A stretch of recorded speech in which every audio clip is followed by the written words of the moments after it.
वैद्युत द्विध्रुव के, हेडिंग डालिए, वैद्युत द्विध्रुव के निरक्षीय स्थिति पर, निरक्षीय स्थिति मतलब लॉन्गिट्यूडनल होता है, लंबवत परपेंडिकुलर, निरक्षीय स्थिति पर, वैद्युत द्विध्रुव के निरक्षीय स्थिति पर स्थित किसी बिंदु पर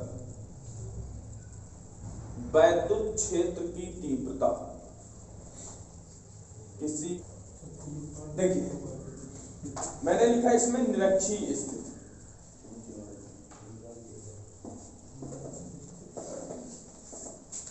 देखिए ये निरक्षीय स्थिति है क्या? जैसे ये द्विध्रुव, अगर आप इसको द्विध्रुव देखें, ये है ऐसा, अब द्विध्रुव है तो ये क्या है माइनस क्यू,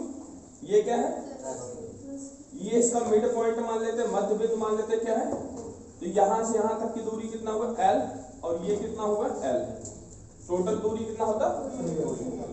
सही है। इसके लंबवत स्थित पे हमें मान लीजिए यहां एक कोई बिंदु है P, तो लंबवत, अब ये क्या करेगा, अगर यहां पर बिंदु P है, ध्यान दीजिए, तो ये अपनी तरफ खींच रहा होगा, ये इसको धक्का दे रहा होगा, अगर यहाँ प्लस क्यू आवेश रखें, भाई अगर यहाँ पे आप देख लीजिए, इस वाले पे अगर प्लस क्यू आवेश रखेंगे तो माइनस वाला क्या होगा, अपनी तरफ खींच रहा होगा, और प्लस वाला क्या होगा, इसको धक्का दे रहा होगा, रिपल कर रहा होगा, तो इसमें क्या होगा अट्रैक्शन, इसमें क्या होगा रिपल्सन, ठीक है। ध्यान दीजिए यहाँ पे, तो ये आपकी एक लाइन हुई ऐसा, और इस पे एक लाइन हुआ ये वाला, ठीक है, तो ये क्या करेगा, अपनी तरफ खींच रहा होगा, ये एंगल सपोज करो ये कितना एंगल है थीटा, तो ये भी कितना है, क्योंकि डिस्टेंस सभी का क्या है, ये इसके लंबवत दूरी मान लिया हमने कितना है r, सही है, ये लंबवत दूरी हमने इसका मान लिया है r। अब आप ये बताइए कि ये वाला पॉइंट, ये वाला इसको रिपेल कर रहा होगा तो इसका कहाँ जाएगा, इस डायरेक्शन में जाएगा,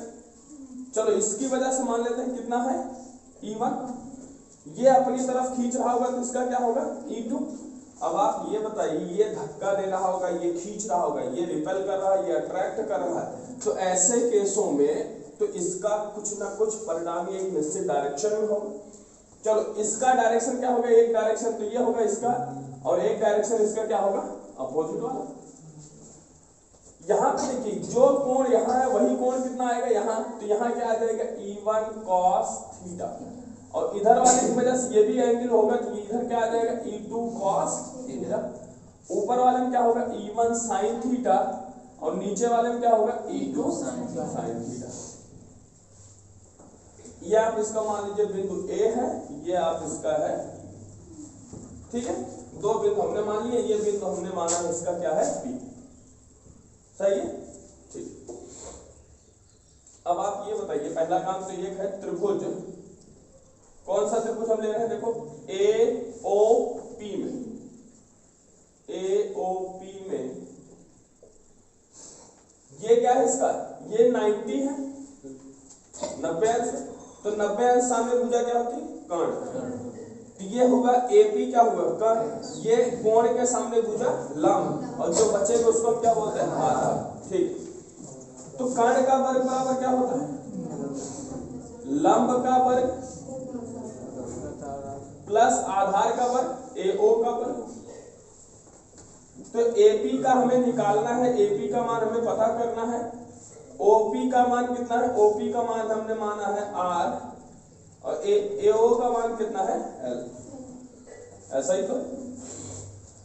ये स्क्वायर होगा, AP इक्वल टू क्या होगा under root R square plus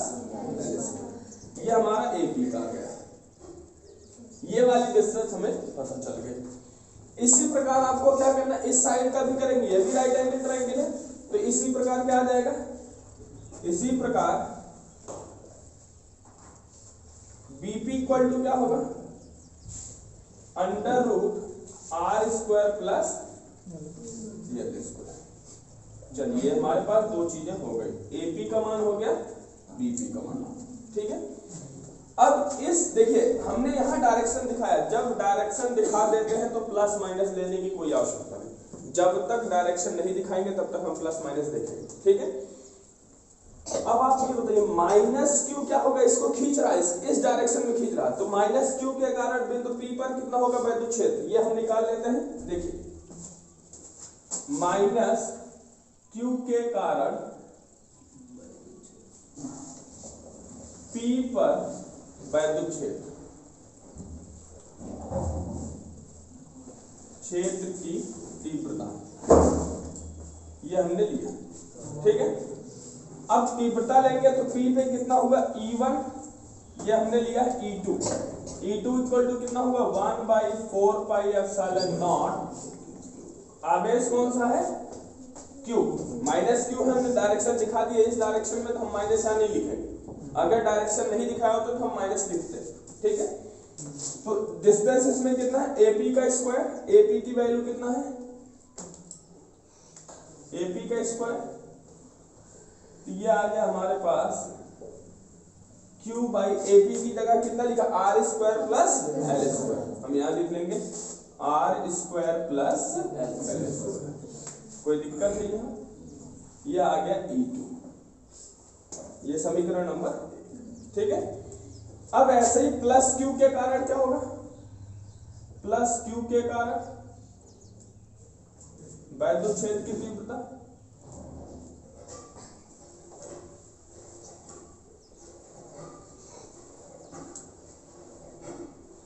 देखिए कितना आएगा यहाँ पे, ये क्या हो गया, इसको रिपेल कर रहा है, हमने डायरेक्शन दिखाया, प्लस माइनस लेने की आवश्यकता नहीं, तो E1 इज इक्वल टू क्या आ जाएगा 1/4 pi epsilon naught Q by R square plus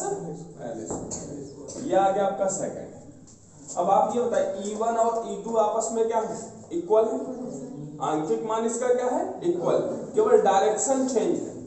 तो E1 और E2 इक्वल है, E1 इक्वल टू क्या है E2, ये हमारे पास निकल आया E1 का मान E2 के बराबर। अब आप ये बताइए कि जब E1 का मान E2 के बराबर हो गया तो इसका जो घटक निकाले थे हमने, ये क्षैतिज घटक था, ये क्या था ऊर्ध्व घटक, ऊर्ध्व घटक एक नीचे लग रहा है एक ऊपर लग रहा है। आप ऐसे सोचिए कि 10 न्यूटन से ये खींच रहा, 10 न्यूटन से ये भी खींच रहा, तो अगर 10 ही न्यूटन से लगेगा तो इसके बीच में कोई भी आकर्षण अथवा प्रतिकर्षण कार्य, ऐसा ही होगा कि अगर इस पे हमने पकड़ के ऐसे खींचा, 10 न्यूटन से यहाँ लगाया 10 न्यूटन, ये हमेशा स्टेबल कंडीशन में बनी रहेगी, स्थित इसकी एकदम समान रहेगी, इसमें कोई परिवर्तन नहीं होगा। अच्छा जब परिवर्तन नहीं हुआ इसका मतलब E1 साइन थीटा और E2 साइन थीटा एक दूसरे को कैंसिल कर रहे हैं, कोई मतलब ही नहीं है भाई, हमने हमारे दोनों हाथ ऐसे करके 10 न्यूटन इस पे लगाइए 10 न्यूटन ये लगा तो हम बीच में खड़े रहे, लेकिन अगर पॉइंट में भी चेंजेस हुआ तो मैं इस डायरेक्शन में शिफ्ट हो सकता हूँ, जिधर मेरा बल ज्यादा होगा तो मैं शिफ्ट हो जाऊंगा, उधर मैं खिंचवा जाऊंगा ऐसे, ठीक है। तो E1 और E1 साइन थीटा और E2 साइन थीटा क्या करेंगे, एक दूसरे को कैंसिल कर देंगे। अब बचा कौन कौन, E1 cos थीटा और E2 cos थीटा। तो यहां पर हम कह सकते हैं बिंदु P पर तुल्य वैद्युत क्षेत्र की तीव्रता किसकी वजह से होगा, E1 cos थीटा की वजह से और E2 cos थीटा, तो E इज इक्वल टू क्या होगा E1 cos theta plus E2 cos theta, ऐसा लिख सकते हैं कि नहीं, यहां तक सही है। E1 cos theta plus E2 cos theta. अब E1 और E2 आपस में क्या है इक्वल है, तो इक्वल है तो इनको कुछ भी लिख सकते हैं, चाहे E1 लिखे या E2 लिखे कोई फर्क नहीं पड़ेगा, ठीक है। हमारे पास E की वैल्यू आ गई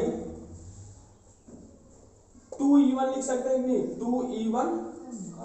भाई E2 की जगह E1 लिख दिया, इसको लिख सकते हैं नहीं, तो हमारे पास क्या होगा 2E1 cos थीटा। जब देखो E1 का मान तो पता है, अगर हम cos थीटा का मान निकाल लें सब कुछ फुर्सत हो जाएगा, भाई E1 का तो मान हमें पता ही है, सिर्फ E2 अगर हम काउंट कर ले कितनी वैल्यू इसमें ये cos थीटा का मान अगर हम निकाल ले तो सब कुछ सही है कि नहीं। चलो हम यहां से निकालते हैं, आप इसको मान लीजिए समीकरण नंबर। अब आप देखिए हम cos थीटा का मान निकालते हैं, कोई भी त्रिभुज ले लीजिए, एक त्रिभुज ये दिख रहा है, ये वाला AOP, ऐसा ही तो त्रिभुज AOP में, अब आप देखिए त्रिभुज AOP में ये थीटा है, थीटा के सामने क्या होता है लंब, नीचे क्या होता है आधार, ये जो 90 सामने होता है कर्ण, तो cos थीटा बराबर क्या होता है आधार बटे कर्ण। चलिए यहां हमने लिखा cos थीटा इक्वल टू आधार की वैल्यू कितना है AO और कर्ण कितना है AP, यही तो। अब AO की वैल्यू कितनी है L, चलो हमने यहां लिखा cos थीटा इक्वल टू आ गया L और AP की वैल्यू कितनी है under root R square plus L square, हमने इसको लिख दिया under root R square plus, ये हो गया इक्वेशन नंबर 4, सही है। अब ये 4 का मान इसमें रख दीजिए और E1 का मान यहां से रख दीजिए, ठीक है। तो हम समीकरण 3 में E1 और cos थीटा का मान रखने पर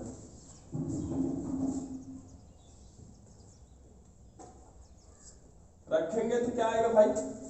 देखिए E इक्वल टू आ गया 2, E1 की जगह आया 1/4 pi epsilon naught Q by R square plus L square और cos थीटा की जगह लिखा L by R square plus L square का अंडर रूट मतलब 1/, जब अंडर रूट लिखते हैं तो उसकी पावर क्या लिखते हैं 1/, ये हमने ऊपर वाला लिख दिया 2QL, ठीक है। इसको हमने लिखा E इक्वल टू लिख लिया 1/4 pi epsilon naught 2QL by R square plus L square की पावर 3/2। किसी को ये दिक्कत इसमें 3/2 कैसे है, पावर में अगर देखिए आधार समान है तो गुणा करते समय घातें जोड़ ली जाती, यहाँ घात 1 है, यहाँ 1/2, 1 में 1/2 जोड़ेंगे तो 1.5 हो जाता है, 1.5 का मतलब 1.5 या 3/2। चलो अब P इक्वल टू क्या होता है 2QL, तो E इक्वल टू कितना आ गया 1/4 pi epsilon naught P by R square की प्लस एल स्क्वायर की पावर 3/2। यहां तक किसी को दिक्कत है? अब फिर से वही कंडीशन कि आर स्क्वायर का मान किसके ग्रेटर देन है L, तो L क्या होगा नेगलेक्ट हो जाएगा, इसको छोड़ देंगे फिर से, तो L को छोड़ेंगे तो E की वैल्यू कितना आ गया 1/4 pi epsilon naught P by R square की पावर 3/2, 2 से 2 कैंसिल हुआ तो E की वैल्यू हमारे पास कितनी आ गई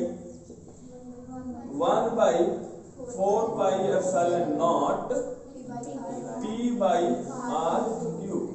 अब आप वहां से चेक कर लीजिएगा, उसमें होता था अक्षीय स्थिति में 2P/r³ और निरक्षीय स्थिति में क्या होता P/r। कोई दिक्कत इसमें? ठीक, आप इसको नोट करिए, पहले नोट लिख लीजिए, कुछ पॉइंट लिख लीजिए, फिर आप इसको नोट कर लीजिए। लिखिए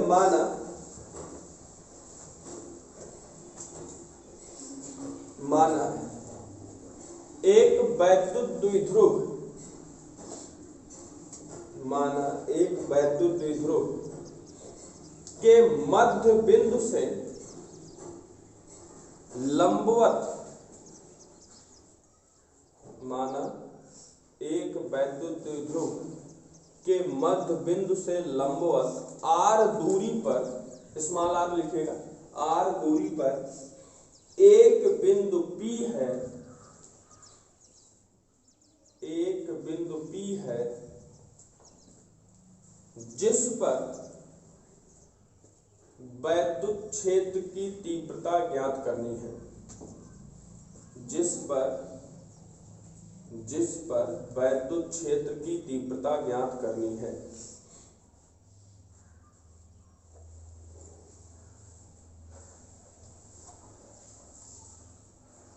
इस द्विध्रुव के कारण, इस द्विध्रुव के आवेश के कारण, इस द्विध्रुव के आवेश के कारण,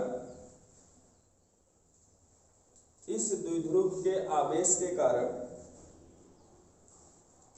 बिंदु P पर बिंदु P पर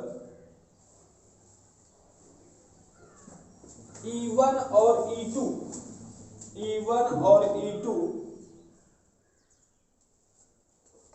वैद्युत क्षेत्र की तीव्रता